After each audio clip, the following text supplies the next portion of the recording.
9 मई 2023 पाकिस्तान की तारीख का इंतहाई अफसोसनाक और अलमनाक दिन है। इस रोज पाकिस्तान की सलामती के जामिन इदारों और शुहदा की यादगारों को जिस तरह मुनज्जम साजिश के तहत निशाना बनाया गया, उसे ना माफ किया जा सकता है और ना ही भुलाया जा सकता है। पाकिस्तानी कौम और इदारों का इस बात पर मुकम्मल इत्तेफाक है कि 9 मई वालों का सर कुचले बगैर इन खदशात का मुकम्मल खात्मा नहीं किया जा सकता कि 9 मई दोबारा न हो।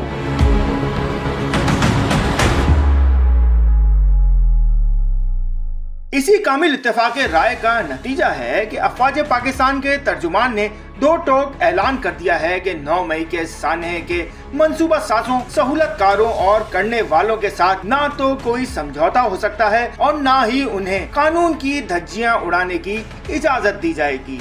हमें यकीन है कि इस अवाम, इस पाकिस्तान के शहरी अपनी फौज और इदारों के साथ खड़े। ये एक और झूठ है कि जो उसके साथ है, जिसने उसको वोट दिया, वो फौज के खिलाफ है। ऐसे नहीं है मेरे भाई। तो ना इस बयानिए के पीछे नंबर्स हैं, ना इस बयानिए के पीछे सोच है। अगर आप देखें कि जिसने उधर वोट डाला उस कैंडिडेट को, उसके कैंडिडेट को, उस पार्टी के, क्या वो वोट फौज के खिलाफ और शहीदों के खिलाफ और इस मुल्क के दिफा करने वाले इदारों के खिलाफ था?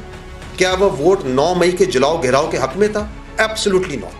मुल्क भर के 25 करोड़ आवाम की इंतहाई भारी अक्सरियत और 90% सियासी जमातें भी पुरअज़्म हैं कि वो ना तो 9 मई के जरिए मुल्क में बगावत और अनारकी बर्पा करने वालों के साथ किसी समझौते पर तैयार हैं और ना ही उन्हें आम माफी देने के हक में हैं। हाँ, अलबत्ता अगर ये गुमराह टोला एलानिया माफी मांगे और अपनी घिनौनी साजिश का इकरार करे तो फिर नरमी इख्तियार करने में कोई हर्ज नहीं। मेरे दिल में फौज का बहुत एहतराम है। जो कुछ 9 मई को हुआ, शोहदा जिन्होंने हमारे लिए कुर्बानियां दी, जब उनके मुजस्समे उठा के आप गंदे नालों में फेंकेंगे, आप GHQ के ऊपर हमला करेंगे, आप जिना के हाउस पे हमला करेंगे। आज भी अगर शोहदा की कोई डॉक्यूमेंट्री लगती है तो हम सब की आंखों में आंसू आते हैं। फौज पाकिस्तान की सॉलिडारिटी के साथ है, हम अपनी फौज के साथ हैं। जो पाकिस्तान का इस वक्त वजूद है वो एक मजबूत और ताकतवर फौज के साथ है। हमारी कौमी तारीख के इस स्याह तरीन दिन मनफी सियासी सोच के तहत मुतहर्रिक और ब्रेन वॉश्ड सरपसंदों ने अमली तौर पर एक बगावत की और जानबूझकर रियासती इदारों के खिलाफ तशद्दुद की आग भड़काई। इस नाकाबिले बर्दाश्त तर्ज अमल को नजरअंदाज करना इसलिए भी नामुमकिन है कि फिर ऐसे शरपसंद ग्रोहों को आइंदा के लिए बिल्कुल ही खुली छूट मिल जाएगी। वो दिन है जो पाकिस्तान की तारीख में स्याह तरीन दिन के तौर पर देखा जाए। It was a black day in the history of Pakistan. आपस में इख्तिलाफात के बजाय हमने इस्टेब्लिशमेंट को, अपनी फौज को, फौजी तनसीबात को निशाना बनाया। जो लोग इसमें मुलव्वस थे उनको कुछ को सजा मिलती है, कुछ को सजा मिलेगी। मखसूस सियासी जमात के साथ ताल्लुक रखने वाले शरपसंद अनासिर ने जानबूझकर रियासत की मुकद्दस अलामतों और कौमी विरसे से ताल्लुक रखने वाले मुकामात की तोड़ फोड़ की। इस शरपसंदी और तखरीबकारी का वाज़ेह मकसद मुल्क में एक खुद साख्ता और तंग नजर नाम नेहाद इनकलाब लाने की नाकाम कोशिश थी कि जिसे नाकाम बगावत कहना ज्यादा मुनासिब है। ये काबिल मुज़म्मत कदम जो 9 मई को उठाया गया,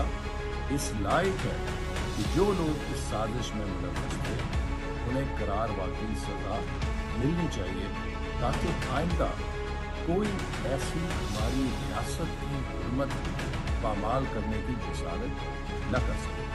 पाकिस्तान की मुसल्लह अफवाज ने इंतहाई तहम्मुल का मुजाहरा करते हुए तकरीबकारों और उनके सरगनों के साथ साथ उनके मंसूबा साजों की घिनौनी साजिश को भी नाकाम बना दिया है। इन शरपसंद अनासिर का बुनियादी मकसद अफरा तफरी फैलाकर अवाम और मुसल्लह अफवाज के दरमियान तसादुम करवाना था, ताकि मुल्की सालमियत को दाव पर लगाकर ये गुमराह टोला अपने गैर मुल्की आकाओं के एजेंडे को पूरा कर सके। सितम बलाए सितम ये है कि अपने मकरूह और घिनौनी हरकत पर शर्मसार होने के बजाय इस शरपसंद जत्थे ने कौमी हम आहंगी और इस्तेहकाम को नुकसान पहुंचाने में नाकाम होने के बाद अब मुसल्लह अफवाज और रियासत के खिलाफ नफरत की एक नई मजमूम मुहिम शुरू कर रखी है। इन शरपसंद अनासिर ने अपने बयानिया को तोड़ मरोड़ कर शर्मनाक तरीके से इस अंदाज में पेश करने का वतीरा अपना लिया है कि खुद को बरीउल जिम्मा करार देकर इल्जाम रियासती इदारों पर पर डालने की कोशिश की जा रही है। 9 मई के असल मुजरिमों को इंसाफ के कटहरे में लाना इस बात को यकीनी बनाता है कि मुस्तकबिल में कोई गुमराह झत्ता कौमी हीरोज की यादों और हमारे इत्तेहाद की अलामतों की इस तरह के गलत तर्ज अमल के जरिए बेहुरमती करने की दोबारा जुर्रत न करे। पाकिस्तान के अवाम और मुसल्लह अफवाज पाकिस्तान की खुद मुख्तारी और इलाकाई सालमियत का दिफा करने और पाकिस्तान के अंदरूनी और बैरूनी दुश्मनों के मजमूम अज़ाइम को नाकाम बनाने के अपने अज़म की तजदीद के साथ 9 मई का दिन गम और गुस्से के मिले जुले जज्बात के साथ मना रहे हैं और इस अज़्म यकीन का इयादा कर रहे हैं कि हमारे शोहदा और उनके खानदान पाकिस्तान का फख्र हैं। पाकिस्तान की मुसल्लह अफवाज आज फिर अपने वक़ार और इज्जत को हर कीमत पर बरकरार रखने का अहद कर रही है। उनका पाकिस्तानी अवाम के साथ बहुत खास रिश्ता है और इस रिश्ते को कमजोर करने की हर साजिश को सख्ती से कुचल देने पर कौमी इत्तेफाक राय है। M2M उर्दू जुड़े रहे मिनट टू मिनट।